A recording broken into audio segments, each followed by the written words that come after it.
दिगंबरा दिगंबरा श्रीपाद वल्लभ दिगंबरा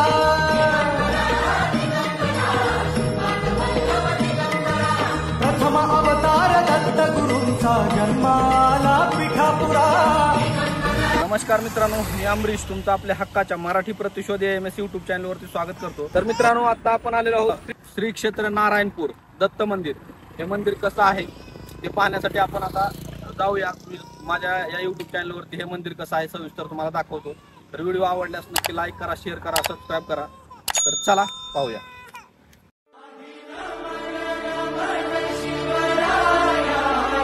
मित्रांनो, हे आहे कापूरहोळ सासवड रोडवरील नारायणपूरचं दत्त मंदिर। या मंदिरात काल मोठ्या प्रमाणावरती भक्त जमा होतात, कारण काल झाली गुरुपौर्णिमा आणि त्या निमित्ताने हे मंदिर खूप सजवलं होतं आणि खूप गर्दी झालेली होती। दिगंबरा दिगंबरा श्रीपाद वल्लभ दिगंबरा दिगंबरा दिगंबरा श्रीपाद वल्लभ दिगंबरा। मुखाने दत्त दत्त बोला, पायी हळूहळू चाला। मुखाने दत्त दत्त बोला, पायी हळूहळू चाला।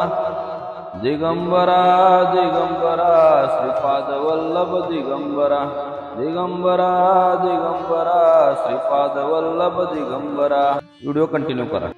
मित्रांनो, स्वराज्याचे दुसरे छत्रपती संभाजी महाराज यांचं जन्म ठिकाण असलेल्या पवित्र ऐतिहासिक पुरंदर किल्ल्याच्या पायथ्याला असलेलं पुरंदर तालुक्यातील सासवड पासून 5 ते 6 किलोमीटर अंतरावर असलेलं व सत्पुरुष श्री नारायण महाराजांना यांनी उभारलेलं सर्वांग सुंदर मंदिर म्हणजे श्री क्षेत्र नारायणपूर एकमुखी दत्त मंदिर।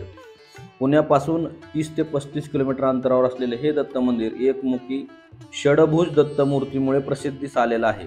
सामान्यतः त्रिमूर्ती व षडभुज मूर्ती प्रचलित आहे, पण येथे ती एकमुखी आहे। त्यासमोरच संगमरवरी पादुका आहेत। दत्त भक्त येथे प्रामुख्याने गुरुवार पौर्णिमा वारी करतात।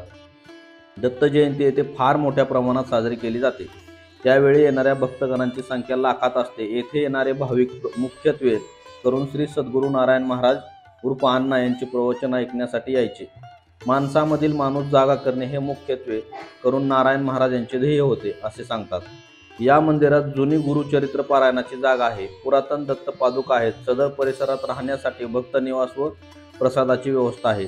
प्रशस्त सभा मंडप आहे। सत्पुरुष श्री नारायण महाराज उर्फ अण्णा मंदिर परिसरातच वास्तव्यास होते।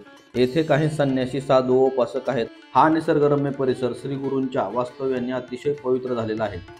जय जय गुरुदेव दत्त अत्री अनुसये सुता असा मंत्र येथे जपला जातो। पुण्यावरून येताना सासवडमधून राईट घ्या आणि सातारा कोल्हापूर या भागातून येताना कापूरहोळमधून राईट घ्या, तुम्ही सहज पोहोचू शकता। मित्रांनो, या ठिकाणी अनेक दुःखी पीडित बाधित भक्तांच्या समस्यांचे निराकरण झालेले आहे, म्हणून हे जागृत स्थान म्हणून प्रसिद्धीस आले आहे। या ठिकाणी आता विशालकाय मंदिर, पारायणाची जागा, भक्त निवास व भोजनाची व्यवस्था आहे। दत्त जयंती व गुरु पौर्णिमा हे येथे साजरे होणारे महत्त्वाचे उत्सव आहेत। इथे गुरुवार व प्रत्येक पौर्णिमेस विशेष महत्त्व आहे। हे आहेत सत्पुरुष नारायण महाराज, ज्यांनी या मंदिराची उभारणी केली। यांनी अनेक ठिकाणी दत्त मंदिर उभा केले आहेत। सत्पुरुष नारायण महाराज यांनी तापोळा या ठिकाणी कोयना जलाशयाच्या किनाऱ्यालगत डोंगर पोखरून डोंगराच्या पोटात गुहेमध्ये शिवलिंग आणि माथ्यावर भली मोठी गणपती बाप्पाची मूर्ती बसवली आहे। इथे असणारा नंदी सर्वांचं लक्ष वेधून घेतो। हा डोंगर आणि या डोंगराकडे येणारी पाण्याची सफर स्वर्ग सुखाची अनुभूती देते। त्या ठिकाणी सुद्धा खूप छान दत्त मंदिर, दत्तात्रयाच्या पादुका आणि नारायण महाराजांची पर्णकुटी आहे। खाली लिंक दिली आहे, हे मंदिर सुद्धा नक्की पहा। दिगंबरा दिगंबरा श्रीपाद वल्लभ दिगंबरा दत्तगुरूंचे नाम स्मरा हो, दत्तगुरूंचे भजन करा। हे नामामृत भवयहार अगसंहारक त्रिभुवनतारक आत्मसुखाचा मोक्ष लुटाया अमोल ठेवा हाती धरा। दिगंबरा दिगंबरा श्रीपाद वल्लभ दिगंबरा दत्त चरण माहेर सुखाचे, दत्त भजन भोजन मोक्षाचे। कवच लाभता दत्त कृपेचे, कळी काळाचे भय न धरा। दिगंबरा दिगंबरा श्रीपाद वल्लभ दिगंबरा। हा उत्पत्ती स्थिती लय करता, योग ज्ञान उद्गाता त्राता। दत्त चरित मधु गाता गाता, भवसागर हा पार करा। दिगंबरा दिगंबरा श्रीपाद श्रीपाद वल्लभ दिगंबरा। दिगंबरा दिगंबरा श्रीपाद वल्लभ दिगंबरा हा दत्तात्रयांचा मंत्र आहे। याचा अर्थ दिगंबरा दिगंबरा हे श्रीपाद वल्लभ दत्तात्रयांचं नाव आहे। हा मंत्र दत्तात्रयांच्या भक्तांमध्ये खूप प्रसिद्ध आहे।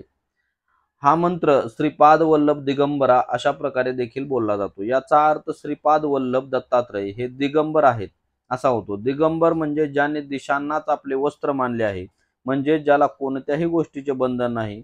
हा मंत्र अनेक भक्त रोज जप करतात, यामुळे मनाला शांती आणि आनंद मिळतो, तसेच जीवनातील अडचणी दूर होतात असे भक्तांना वाटते। मित्रांनो, व्हिडिओ कसा वाटला नक्की सांगा। आवडला असेल तर लाईक करा, शेअर करा आणि सबस्क्राईब करा। धन्यवाद। इथेच थांबूया।